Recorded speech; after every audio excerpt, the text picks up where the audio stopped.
Hello अस्सलाम वालेकुम। I hope all of you are having a good day. तो ये थोड़ा लेट होगा हमारे लिए कि हम आपको सॉल्व पेपर दें, लेकिन कुछ मजबूरियाँ थी टाइम की वजह से, जिसकी वजह से हम थोड़ा आपको लेट प्रोवाइड कर रहे हैं। सो आई होप यू अंडरस्टैंड। तो आप आज देखेंगे कि एनटीएस के सॉल्व पेपर जो मुआविन और जांच के हुए हैं सैटरडे 28 को 2025, तो हम वो देखेंगे कि उसमें क्या हमारे एमसीक्यूज राइट हैं और क्या हमारे जो एमसीक्यूज हैं वो गलत हैं। तो जनरली जो है ज़्यादातर चीज़ें हैं वो हम उसको क्लियर भी करेंगे विद एक्सप्लेनेशंस जो टू द पॉइंट होंगी, और होपफुली कि आपको वो चीज़ें आपके अंडरस्टैंडिंग के लिए भी बेटर रहें। तो इसमें हमारा सपोर्टिंग स्टाफ जो थे उनका पेपर हमारे पास अवेलेबल है, जिससे हम आपको गाइड करेंगे।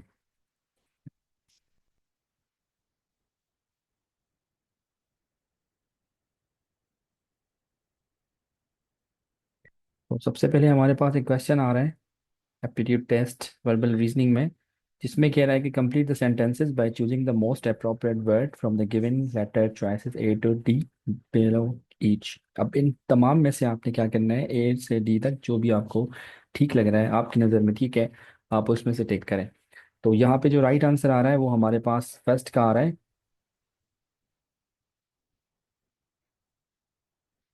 करेक्ट आंसर डी आ रहा है, कॉल। कैसे? आई will have my assistant call for an appointment. ठीक है, तो यहाँ पे हमारे पास जो स्ट्रक्चर है एक्सप्लेनेशन का ग्रामेटिकली वो ये होता है कि जब आपके साथ हैव लगता है तो पर्सन प्लस बेस वर्ब होता है विदाउट टू के। विदाउट टू के जो होता है हमारे पास बेस वर्ब आता है, तो उसमें हमारे पास ये स्ट्रक्चर आता है, जिसकी वजह से जो कॉल होता है वो यहाँ पे ग्रामेटिकली करेक्ट आ रहा है, जिसमें कॉल्ड कॉलिंग और विल कॉल जो आ रहे हैं वो हमारे ग्रामेटिकली पैटर्न में नहीं आ रहे। तो यहाँ पे कॉल आएगा, I will have my assistant call for an appointment. Called for an appointment नहीं होगा, कॉल फॉर एन अपॉइंटमेंट होगा। डी ऑप्शन करेक्ट है। A drowning man catches dash straw.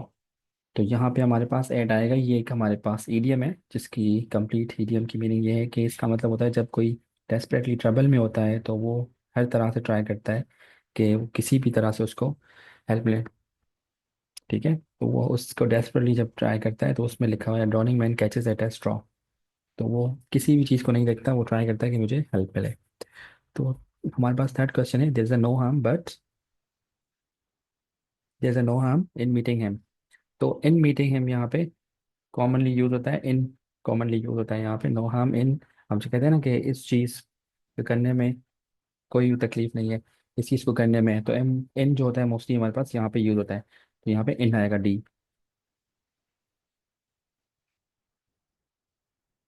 Never tell your secrets dash at a stranger dash a stranger. तो यहाँ पे to आएगा, never tell your secrets to a stranger. किसी भी stranger को आपने अपने जो राज होते हैं वो नहीं बताने। यहाँ पे हमारे पास लॉजिकल रीजनिंग के क्वेश्चन आते हैं, जैसे नंबर 5 हमारे पास है, how many months are in a decade. के एक डेकेड में कितने मंथ्स आते हैं? तो एक डेकेड में 120। किस तरह से? आपके पास एक डेकेड होता है वो 10 साल होते हैं, और अगर आप उसको 10 से मल्टीप्लाई करेंगे तो एक साल में 12 महीने होते हैं, तो 10 से जब मल्टीप्लाई करेंगे तो हमारे पास आ जाएंगे 120। ठीक है, तो करेक्ट आंसर आपका 120 है। 6 में आपके पास है कि बॉक्स इज कोडेड एज। अगर बॉक्स को हमने इस तरह से कोड किया है तो हमारे पास कोड किस तरह से कोड होगा?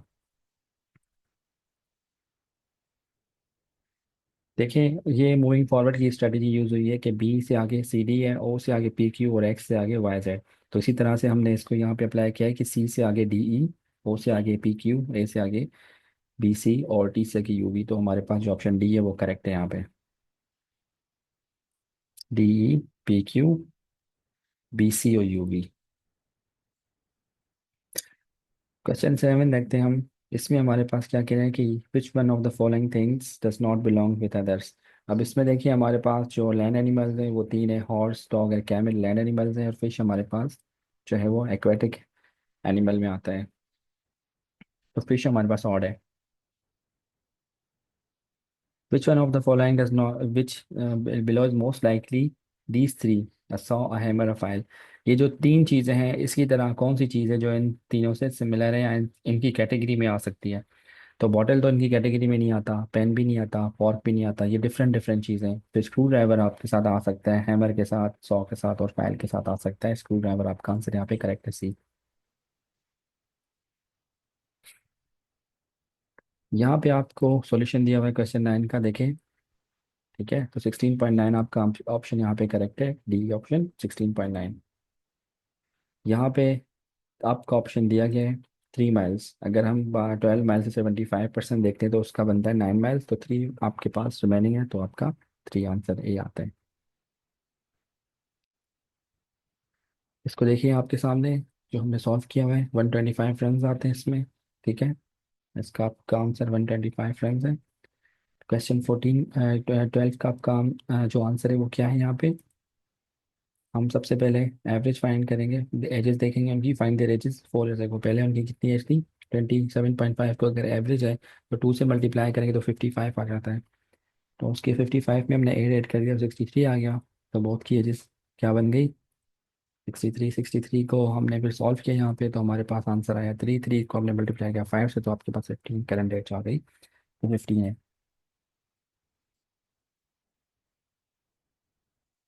क्वेश्चन नंबर 13 को देखेंगे तो हमारे पास यहाँ पे वी आपका ऑप्शन यहाँ पे आता है। ठीक है, मैं आपका सॉल्यूशन दिया हुआ है, आप इसको पॉज करके देख सकते हैं।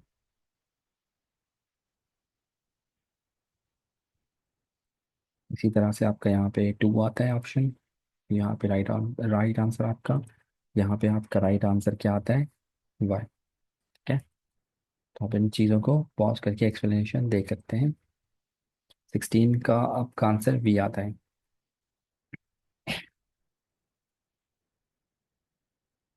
यहाँ पे हमने आपको पहले भी जो हमारा सऊदी का जो हमारा पॉलिसी थी, उसमें आपको हज पॉलिसी में बताया था कि एक वेलफेयर स्टाफ पे 100 लोग हम रखे, 100 हैं तो उस पर एक वेलफेयर स्टाफ उन्होंने रखा है। ये हमारे MCQs में भी था और वीडियो में भी था, जो हमने रिक्वेस्ट लिया था उसमें भी था, और जो हमने आपको लेक्चर दिया था उसमें भी था। ठीक है, 19 का OPAP, office of the pilgrims affair of Pakistan, 50-50 का जो रेशो था वही है। 12 ईयर्स था मिनिमम। 21 का, 22 का देखें तो आपके पास इस दफ़ा एग्जामेशन है कि वो महरम के साथ जो है, ज़रूरी नहीं फीमेल को महरम हो, तो एग्जामेशन है, तो ये हज की पॉलिसी 25 में दिया गया है। राइट आंसर आपका यहाँ पे 23 का क्या है, डी। इनकी अलग कोटा है, जिसको 300 कोटा की अलग इनकी कोटा रखी गई है। पीपल विद लो इनकम, जो लोग ये हमारे लेबर में काउंट होते हैं, उनकी 300 कोटा में। 24 जो है उसमें review and making rules on appeals from the CDC। जो देखें, CDC से जो एपलेट कमेटी बनती है वो उससे अबव होती है, उसके डिसीजंस को जहाँ पे चैलेंज करेंगे आप, तो एपलेट कमेटी पे करेंगे। अगर एपलेट कमेटी के आपके चैलेंजेस को वहाँ से भी अगर आपके रिफ्यूज हो जाते हैं और आपको रिलीफ नहीं मिलता, तो आप जो डिस्ट्रिक्ट कोर्ट होता है आपका, वहाँ पे भी जा सकते हैं। ये हमने आपको सारा लेक्चर में बताया हुआ है, उसमें डिटेल दी हुई है, तो ये आपका बी ऑप्शन यहाँ पे करेक्ट है।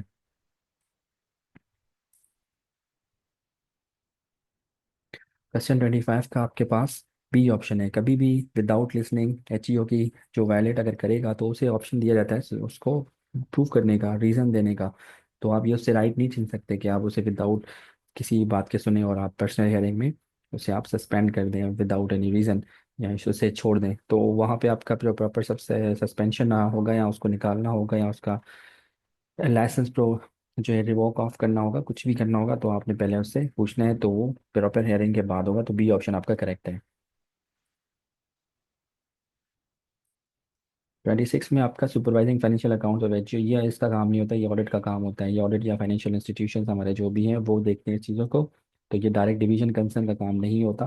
डिवीजन का काम क्या होता है, उसका काम होता है इशू, रिव्यू, रिन्यू और सस्पेंड, या उस लाइसेंस को रिवोक करना। ठीक है, 27 का आपके पास है मैनेजिंग एंड ओवरसीइंग हज operations by the competent authority. जो कॉम्पिटेंट अथॉरिटी है वो देखेगी ऑपरेशंस को, इसीलिए उन्होंने दिया है 27 का आपका आंसर। ठीक है, प्राइमरी पर्पस है जो ऑपरेशन फंड का क्या है कि वो देख सकें ओवरऑल। तो यहाँ पे बहुत सारे कह रहे हैं कि यहाँ पे कंसर्न डिवीजन राइट आंसर है। कंसर्न डिवीजन राइट आंसर इसलिए नहीं है कि ये देखिए आपसे बात क्या कर रहा है, who is typically competent authority for approving bills related to Hajj policy. अब यहाँ पे फाइनेंशियल बिल की बात तो नहीं की इसने, यहाँ पे ये बात नहीं की कि इसने कौन से बिल की बात कर रहा है। यहाँ पे जो बिल्स की बात कर रहा है, ज़्यादातर लोगों ने समझा है कि ये फाइनेंशियल बिल की बात कर रहे हैं। यहाँ पे ये फाइनेंशियल बिल्स की बात नहीं कर रहा है, ये हज पॉलिसी से रिलेटेड, देखिए related to Hajj policy. Policy बनना एक्ट का काम है, एक्ट जैसे बनता है, बिल बनता है, एक्ट बनता है, उसके बाद फिर वो एक गजट में आता है, जैसे मैंने आपको पहले ही बताया था। हमारे लेक्चर में जो है दिया गया है आपका हज एंड उम्रा पॉलिसी का, उसमें मैंने आपको पहले ही बताया कि जो आपकी कॉम्पिटेंट अथॉरिटी है वो फेडरल गवर्नमेंट है, वहाँ से अप्रूव होता है आपका बिल, तभी जाके वो एक्ट बनता है और गजट शीट में आता है। ठीक है, तो यहाँ पे आपका राइट आंसर फेडरल गवर्नमेंट रहेगा। ठीक है, तो यहाँ पे कंसर्न डिवीजन नहीं आता।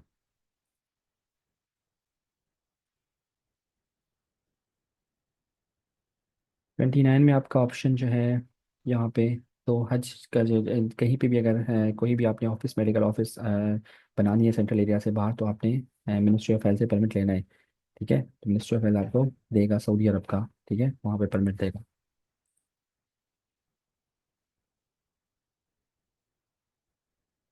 क्वेश्चन 30 देखते हैं हम कि कोटा जो अप्रूव होता है वो दोनों के दरमियान होता है, हज उम्रा और रिस्पॉन्सिबल अथॉरिटीज हमारी कंट्री की दोनों से होता है। ठीक है, और 31 का आंसर जो है वो बी है, no the federal government is protected from the liability if action are taken in good faith. ये आपका जो एक्ट बना है ना, उस एक्ट में ही दिया गया है कि जो फेडरल गवर्नमेंट है या उसके एम्प्लॉयज़ हैं या उसके ऑफिशियल्स हैं या ऑफिसर्स हैं, कोई भी है, वो तमाम के तमाम लोग प्रोटेक्टेड हैं। ठीक है, ऐसे नहीं कि सिर्फ फेडरल गवर्नमेंट प्रोटेक्टेड है, वो तमाम लोग भी, क्योंकि एक्शन तो वो किसके बिहाफ पे ले रहे हैं, फेडरल गवर्नमेंट के बिहाफ पे ले रहे हैं ना, और गुड फेथ में ले रहे हैं। जब वो गुड फेथ में और फेडरल गवर्नमेंट के बिहाफ पे लेते हैं, तो वो कंसर्न ऑफिसर्स और फेडरल गवर्नमेंट खुद भी जो है वो इस किसी भी लाइबिलिटी से खुद को उन्होंने महफूज रखा हुआ है, प्रोटेक्टेड रखा हुआ है। ठीक है, तो यहाँ पे आपका राइट आंसर बी है। 32 का आपका राइट आंसर बी है, the stage well present are respect to the slaughter house in Mina. ठीक है, क्यों? तो यहाँ पे थोड़े इश्यूज हैं, तो आप इसको देख लें, लेकिन बी ऑप्शन हमारे हिसाब से करेक्ट है। लेकिन आप इसको देख लें कि कुछ लोगों ने इसको सी भी किया है, लेकिन मोस्ट प्रोबेबली जो बनता है वो ये बनता है। बिना बिना वापस जाते हैं। ठीक है, बिना तो वापस जाते हैं, तो ये बी ऑप्शन हमारे हिसाब से करेक्ट बनता है। 33 का देखेंगे, C engaging political sector in act sector in activities, ये बिल्कुल भी मना होती है। 33 में का जो आपका राइट आंसर है वो सी बनता है, क्योंकि हज के दौरान इस किस्म की सारी तमाम एक्टिविटीज़ बंद होती हैं, बैन होती हैं। 34 में हम देखेंगे तो नोटिफाई करना मिनिस्ट्री ऑफ हज एंड उमरा को, ये 48 आवर्स में इनका काम है। ठीक है, 34 का बी बनता है, नोटिफाइंग द मिनिस्ट्री ऑफ हज एंड उमरा। 48 आवर्स के अंदर अंदर उन्होंने मिनिस्ट्री को नोटिफाई करना होता है।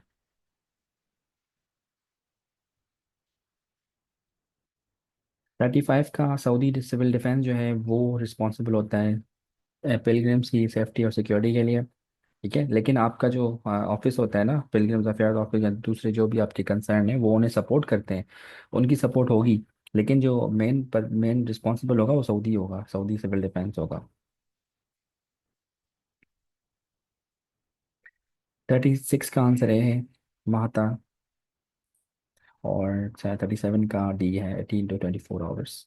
38 का है मेन कंट्रोल ऑफिस, वहाँ पे रिपोर्ट करेंगे अगर आपको कोई भी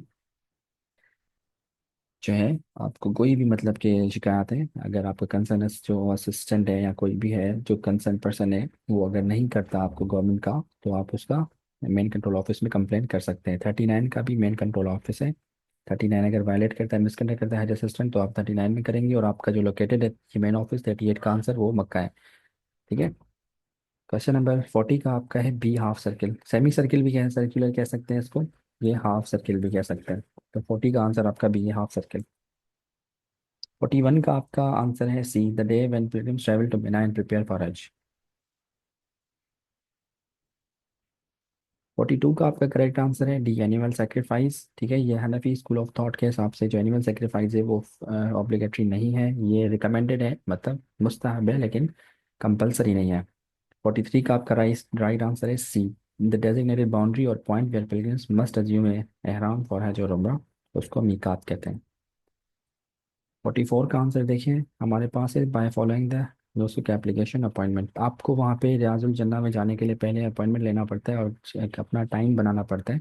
अदरवाइज वहाँ पे बहुत ज़्यादा रश होती है, जिसकी वजह से आपको वहाँ पे परमिशन नहीं मिलेगी जब तक आपका अपॉइंटमेंट नहीं होगा। तो आपका राइट आंसर बी बनता है। 45 में लॉस्ट एंड फाउंड सेल में जो बिल्डिंग ड्यूटी ऑफिसर होता है वो रिस्पॉन्सिबल होता है जो भी चीज़ें अनआइडेंटिफाइड गुड्स है वो लॉस्ट एंड फाउंड सेल में दे दे। और 46 का आपका आंसर बनता है यहाँ पे 9 कैम कह सकते हैं, लेकिन करेक्ट आंसर जो है वो 13 कैम है। तो इस अगर ये क्वेश्चन उन्होंने कंसिडर किया तो हो सकता है कि आपको सबको इसके 1 मार्क्स ग्रेस दे दें, ठीक है, क्योंकि यहाँ पे राइट आंसर आपका 13 है। मीना तक का जो डिस्टेंस है ना, मीना एंड अराफात का, वो 13 किलोमीटर्स का बनता है। लेकिन हम दो से लोगों ने यहाँ पे डी दिया है 9 km। तो देखें यहाँ पे ये ऑप्शन डी दिया है बहुत सारे लोगों ने, हो पॉसिबली ये हो, लेकिन जो है करेक्ट डिस्टेंस है वो 13 km है।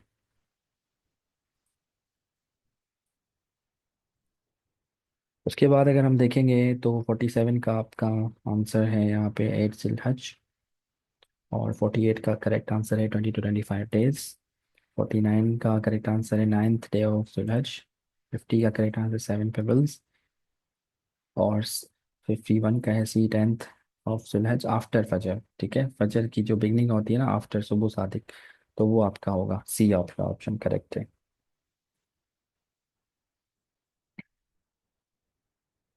52 का है वाजिब, ठीक है, क्योंकि जो स्टेटस है साए बिटवीन सफ़ा एंड मरवा का, वो वाजिब है। लार्जेस्ट मस्जिद जो है अल हैफ। और 54 का है वाजिब, ठीक है।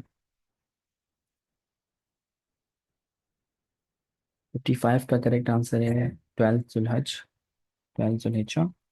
और नसो कैप 56 का। 57 का बोर्डिंग कार्ड देंगे आप जब भी आप पहुंचेंगे वहाँ पे, तो आप अपना बोर्डिंग पास जो होता है, बोर्डिंग कार्ड जो होता है आपका, वो आपने जद्दा एयरपोर्ट में देना है, ठीक है, 57 में आपने देना है, ठीक है। ए आपका बोर्डिंग कार्ड करेक्ट ऑप्शन है। 59 का आपका, 58 का आपका बनेगा वाजिब भी। और 59 का आपका बनेगा वकूफ़ अरफात, ठीक है। और 60 का आपका है राइट हैंड, क्योंकि वहाँ पे जो मोस्टली जो ट्रैफिक होती है वो राइट हैंड साइड पर होती है, इसकी वजह से जो ट्रैफिक रन करते हैं ड्राइविंग सीट पे, जैसे हमारे साइड पे लेफ्ट होता है, उनकी साइड पे राइट होता है।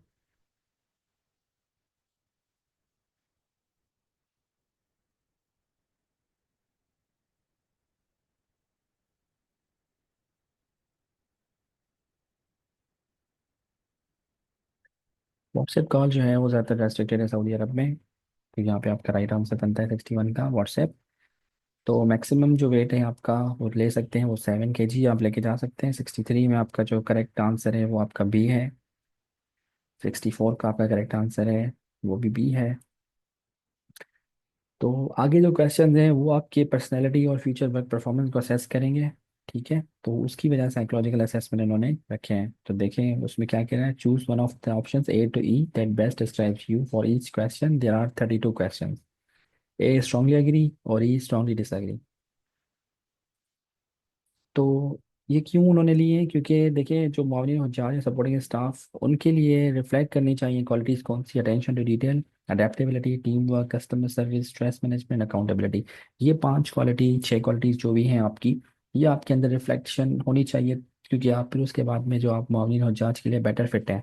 तो आपके लिए ये साइकोलॉजिकल असेसमेंट भी बहुत बड़ा इंपॉर्टेंट रोल प्ले करता है आपके पासिंग के लिए। ज़रूरी नहीं कि आपके सारे आंसर्स राइट हो, लेकिन आपका साइकोलॉजिकल असेसमेंट आपकी फेल हो जाती है, तो मोस्ट प्रोबेबली आपके चांसेस होंगे कि आपको वो आगे रिजल्ट में नॉट सेलेक्ट करें, नॉट रिकमेंड करें। क्यों? क्योंकि आप साइकोलॉजिकल असेसमेंट में पॉसिबली फेल ना हो जाए। तो आपका साइकोलॉजिकल असेसमेंट जो है ये आपका डिफाइन कर सकता है कि आपके जो रिजल्ट्स हैं उसको ये इन्फ्लुएंस कर सके, ठीक है। ये कंफर्म नहीं, श्योरिटी नहीं, लेकिन मोस्ट प्रोबेबली इसीलिए होता है साइकोलॉजिकल असेसमेंट, कि हम स्क्रीनिंग कर सकें। हम जब भी किसी भी टास्क को असाइन करते हैं ना, किसी को भी देना चाहते हैं या उसकी काम के या फील्ड के हिसाब से, तो हम उसे साइकोलॉजिकली असेस करते हैं कि ये क्या, ये फ्यूचर में काम कर सकेगा या नहीं कर सकेगा। तो इसीलिए होते हैं। तो देखिए हमारे सजेस्टेड आंसर हमारी तरफ से जो हैं वो हमने यहाँ पे दिए हुए हैं। आप अपनी इस वीडियो को पॉज करके यहाँ पे देखें, और आप अपने रिकॉल करें, कि शायद आपको रिकॉल हो जाए कि आपने जो आंसर्स किए हैं वो करेक्ट हैं या इस हिसाब से हैं या नहीं। ये एग्जैक्टली हम जो समझते हैं कि बेटर फिट होगा इस आंसर्स के मुताबिक, ठीक है। तो ये डेफिनेटली एनटीएस के मुताबिक ज़रूरी नहीं कि ये फिट हो, लेकिन हम जो हम समझते हैं जो साइकोलॉजिकल असेसमेंट के हम डिज़ाइन करते हैं टेस्ट, तो हमारे हिसाब से ये आंसर बेस्ट फिट है। 65 जैसे हमारे पास स्ट्रांगली एग्री है, I pay close attention to small details in my work, बिल्कुल स्ट्रांगली एग्री आप करते हैं कि हाँ मैं करता हूँ। चेंजिंग सर्कमस्टांस और environment, it is easy for me to adapt. आप देखें हालात और अपने जो काम की वर्क स्टाइल है, इन्वायरमेंट है, आप उसको जल्दी से नए माहौल में ढल जाते हैं या नहीं ढल जाते, और आपको ढलना पड़ेगा अगर सऊदी अरब जाएंगे तो इसलिए आपको स्ट्रांगली एग्री करना था यहाँ पे। तो जो भी था, तो हमारे हिसाब से यहाँ पे स्ट्रांगली एग्री बनता है, तो हमने यहाँ पे आपको दिया है। इसी तरह से आप नेक्स्ट भी हमारे पास है, आप इनको देखें और इसका स्क्रीनशॉट निकालें या इसको पॉज करके देखें। तो ये हमारे हिसाब से ये होने चाहिए। ठीक है, नेक्स्ट पे चल। ठीक है, 80 तक है आपके यहाँ पे, और उसके बाद आगे हमारे पास है 84 तक, और नेक्स्ट भी हमारे पास है ये वाले, और यहाँ पे 96 तक यहाँ पे क्लोज। तो आज का सेशन यहाँ तक है। आपको कोई भी क्वेश्चन है, कोई भी सवाल आते हैं, आप काइंडली कमेंट सेक्शन में ज़रूर बताएं। ठीक है, टेक केयर एंड अल्लाह हाफिज़। और कोई भी आपको क्वेश्चन हो, कोई भी क्वेरीज हो, तो आप काइंडली कॉन्टेक्ट नंबर पे हमसे रब्ता कर सकते हैं। Thank you so much, take care, अल्लाह हाफिज़।